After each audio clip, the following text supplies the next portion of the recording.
Give me a minute and let's talk about the Russian drone that landed in Poland.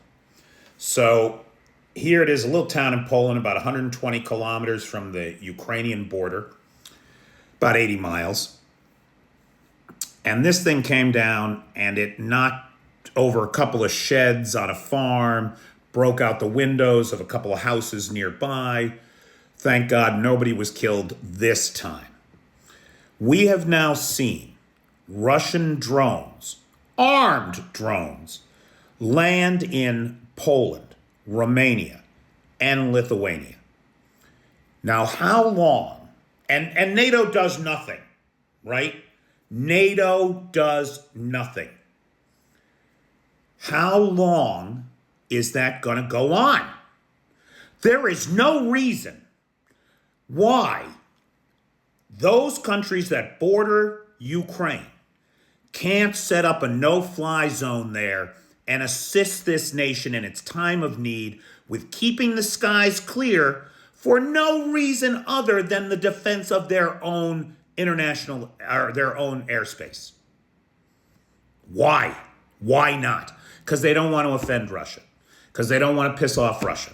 Because they're afraid of getting nuked. Motherfuckers, they're not going to nuke anybody. They want to live.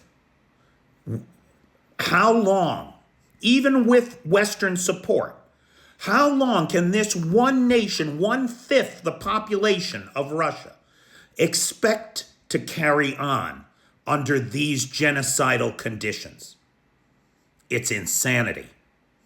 And the rest of the world needs to step up, especially since it's so clear to me that the Kremlin has subverted the federal system of government in the United States.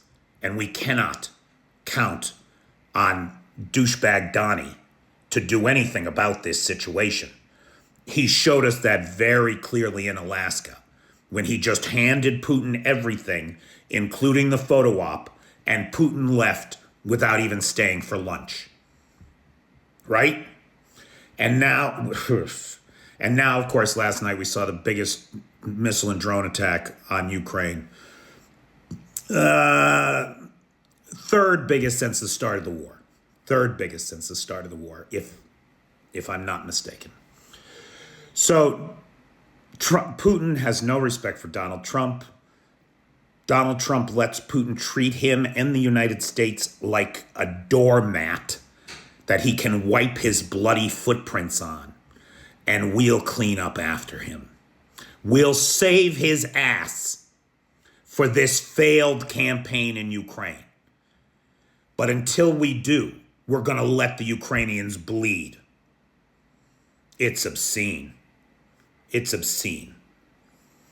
So how long are these other countries going to let Russia make these provocative attacks on their soil, testing their response?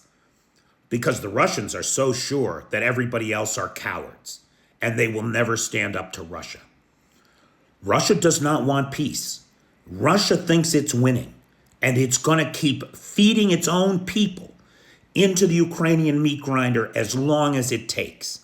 The only way to defeat Russia is together, not leave Ukraine out here hanging in the wind any longer. They've done their part.